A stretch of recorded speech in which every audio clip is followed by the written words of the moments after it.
do jetë ky fundi I një tranzicioni për të nisur një kapërcyll të ri ne si shoqëri.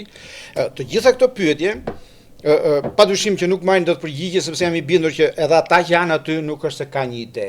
Dhe ajo që mua më shqetëson është fakti që protesta deri tani ka energji pafund, ka forcë, por nuk ka mendje.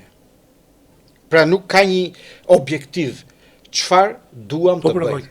Thjesht është një grup shumë I madh. Ka energji, po. Ka energji, mblidhen, shajnë. Por objektiv nuk kanë. Bërtasin, brohërasin dhe në fund largohen.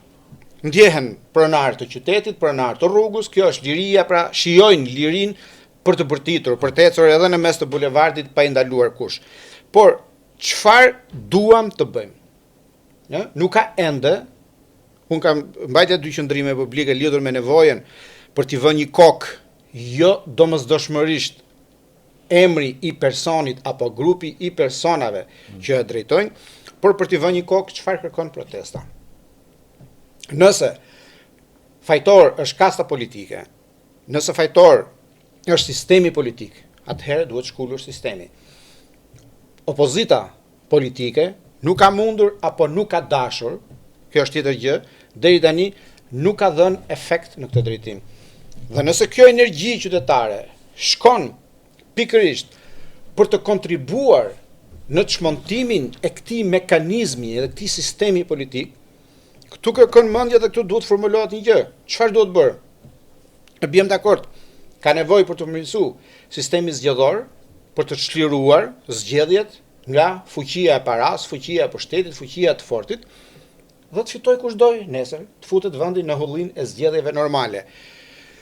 Kjo gjë mungon të artikulohet qartësisht. Nëse, e theksoj këtë, nëse nga gjithë kjo protest, përfundimi do të jetë lindje e një partie të re, do të jetë mëkati më I madh dhe gjunahe më I madh, sepse në fund nuk do të arrihet asgjë.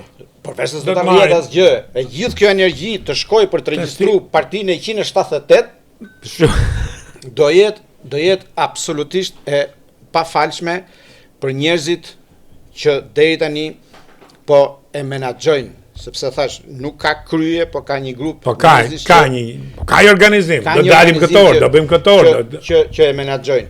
Por vazhdoj të mendoj që protesta, nëse do të vazhdoj agendën e vet politike, duhet që këtë agenda ketë publike,